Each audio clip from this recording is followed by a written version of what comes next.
সকলো ধৰণৰ ATM card বা ক্ৰেডিট কাৰ্ডত এটা 16 ডিজিটৰ ইউনিক কোড নাম্বাৰ দেখিবলৈ পোৱা যায়। বহুতে ভাবে যে এইটো জাষ্ট এটা ৰেণ্ডম কোড নাম্বাৰ হয় বা সিৰিয়েল কোড নাম্বাৰ হয়, যেটো সবকে দি আহি মোকলৈ এটা নাম্বাৰ পাইছে আৰু সেই নাম্বাৰটো মোক দি দিয়া হৈছে। কিন্তু আসলতে এনেকুৱা নহয়।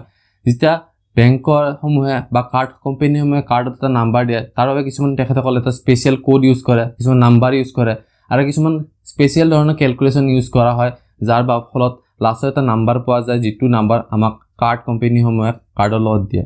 আজি আমি থুলমূলকৈ তাকে আলোচনা কৰিম যে কাৰ্ড কোম্পানীসমূহে কেনেকেনো বেংকৰ এটিএম কাৰ্ড বা ক্ৰেডিট কাৰ্ডসমূহৰ নাম্বাৰসমূহ দিয়ে। এই যিটো এটিএম কাৰ্ডত 16 ডিজিট নাম্বাৰ থাকে, সেই নাম্বাৰটো কোৱা হয় প্ৰাইমেৰী একাউণ্ট নাম্বাৰ। এই নাম্বাৰটো মেইনলি আমি 4টা সেকশনত ভাগ কৰিব পাৰোঁ। যোনটো ফাৰ্স্ট সেকশন থাকে তাত 16 ডিজিট কোড নাম্বাৰৰ ফাৰ্স্ট নাম্বাৰটো। এই নাম্বাৰটোৰ পৰা গম পাব পাৰি যে কাৰ্ডখন কোনটো জেনেৰেল ইণ্ডাষ্ট্ৰীৰ লগত জড়িত। এটা জেনেৰেল ইণ্ডাষ্ট্ৰী মানে কি? ধৰি লওক এতিয়া আমাৰ খোৱা বস্তুৰ দোকানসমূহ আছে, যেনেকৈ ঠেলাটো খোৱা বস্তু বিক্ৰী হয়, ৰেষ্টুৰেণ্টত বিক্ৰী হয়, হোটেলত বিক্ৰী হয়। এই সমূহ একেলগে কোৱা হয় ফুড ইণ্ডাষ্ট্ৰী। ঠিক তেনেদৰে এণ্টাৰটেইনমেণ্ট ইণ্ডাষ্ট্ৰী, যেনেকৈ চিনেমা আহে, ইউটিউব ভিডিঅ' আহে বা থিয়েটাৰ আহে, এই গোটেইসমূহ একেলগে এণ্টাৰটেইনমেণ্ট ইণ্ডাষ্ট্ৰী বুলি কোৱা হয়। ঠিক তেনেদৰে প্ৰত্যেকটো ইণ্ডাষ্ট্ৰীকে একো কোড দি দিয়া হৈছে আৰু তেখেতসকলে নিজৰ নিজৰ ইণ্ডাষ্ট্ৰী কোডসমূহ ইউজ কৰি কেনে কাৰ্ড কিছুমান প্ৰিণ্ট কৰে। 0 যদি হয় কোড নাম্বাৰটো, তেতিয়াহ'লে এইটো IOS ৰ লগত জড়িত। যদি 1 and 2 হয় তেতিয়াহ'লে এইটো এয়াৰলাইন ইণ্ডাষ্ট্ৰীৰ লগত জড়িত। যদি 3 হয় ট্ৰেভেল এণ্ড এণ্টাৰটেইনমেণ্ট ইণ্ডাষ্ট্ৰীৰ লগত জড়িত। আৰু সবচে মোষ্ট ইম্পৰ্টেণ্ট বেংকিং আৰু ফাইনেন্স ইণ্ডাষ্ট্ৰী, সিহঁতৰ বাবে থকা কোড নাম্বাৰটো হৈছে 4, 5 আৰু 6। আমি যিমানসমূহ কাৰ্ড আমি পাওঁ সেইসমূহ কাৰ্ডৰ মেক্সিমামৰে 4, 5 আৰু 6 এৰে ষ্টাৰ্ট হয়, কাৰণ আমি মেক্সিমাম কাৰ্ড আমি বেংকে আমাক দি আছে।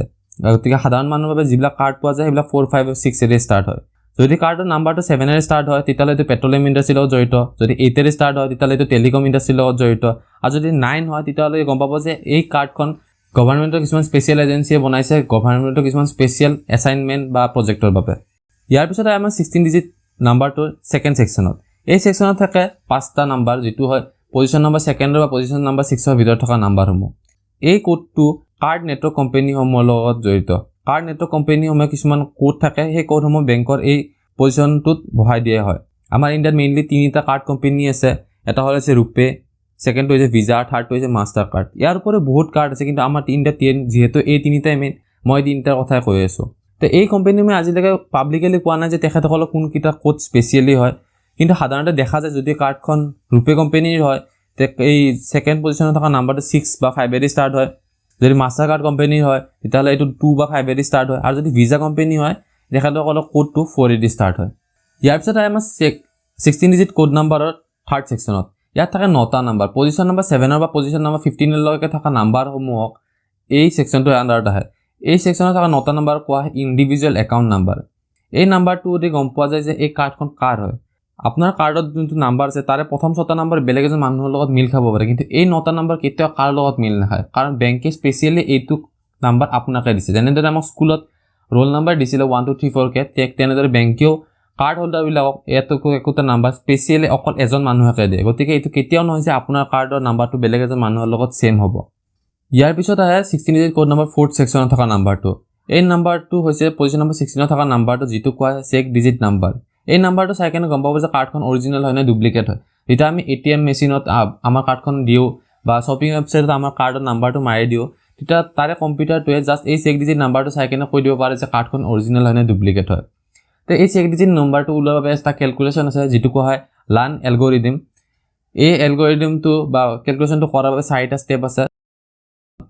ষ্টেপ নম্বৰ 1ত 16 নম্বৰ পজিশনত থকা নাম্বাৰটো গুচাই দিব লাগে আৰু বাকী 15টা নাম্বাৰে ল'ব লাগে। ষ্টেপ নম্বৰ 2ত অযুগ্ম পজিশনত থকা নাম্বাৰকেইটা, অৰ্থাৎ 1st, 3rd and 5th পজিশনত থকা নাম্বাৰকেইটা ল'ব লাগে আৰু ইয়াক 2 দি পূৰণ কৰি দিব লাগে। যদি নাম্বাৰটো পূৰণ কৰাৰ পিছত 10তকৈ সৰু হয় তেতিয়াহ'লে ইয়াক কোনো ধৰণে চেঞ্জ কৰিব নালাগে, কিন্তু যদি 10তকৈ বেছি হয় তেনেহ'লে ইয়াত থকা সংখ্যা দুটা যোগ কৰি এটা নতুন নাম্বাৰ ল'ব লাগে। ধৰি লওক মই যোনটো এক্সাম্পল লৈছোঁ তাৰে এটা নাম্বাৰ আছে 16। যিহেতু এইটো 10তকৈ বেছি ডাঙৰ, সেইবাবে ইয়াৰ 1 আৰু 6টো প্লাছ কৰি কেনে পোৱা নাম্বাৰ 7টোহে ল'ম। ঠিক তেনেদৰে 14তো 1 আৰু 4 প্লাছ কৰি পোৱা নাম্বাৰ 5টো ল'ম, আৰু 12ত 1 আৰু 2 প্লাছ কৰি পোৱা নাম্বাৰটো 3টো ল'ম। Step number 3। এই ষ্টেপ নম্বৰ 3 নতুনকৈ পোৱা নাম্বাৰকেইটা আৰু যুগ্ম পজিশনত থকা নাম্বাৰকেইটা, অৰ্থাৎ 2nd, 4th, 6th, 8th পজিশনত থকা নাম্বাৰকেইটা ল'ব লাগে আৰু গোটেইকেইটা যোগ কৰি দিব লাগে।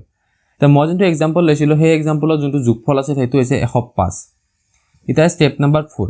ষ্টেপ নম্বৰ 4ত যোনটো আমি ষ্টেপ 3ত যোগফল পাইছিলোঁ তাৰে 1ক স্থানত থকা নাম্বাৰটো ল'ব লাগে আৰু 10 পৰা বিয়োগ কৰি দিব লাগে মই যোনটো এক্সাম্পল লৈছিলোঁ এইটো হৈছে 105 গতিকে 100 পজিশ্যনত থকা নাম্বাৰটো হৈছে 5 ইয়াক 10 পৰা বিয়োগ কৰিলে পোৱা যায় নাম্বাৰটো হৈছে 5 আৰু এই 5টো হৈছে 6 ডিজিট নাম্বাৰ গতিকে আজি ভিডিঅ'টোৰ বাবে ইমানেই থাকিল যদি ভিডিঅ'টো চাই ভাল পাইছে বা ইনফৰমেটিভ হিচাপে পাইছে ভিডিঅ'টো লাইক কৰক শ্বেয়াৰ কৰক আৰু নতুনকৈ যদি চেনেলটো লৈ গৈছে চেনেলটো ছাবস্ক্ৰাইব কৰক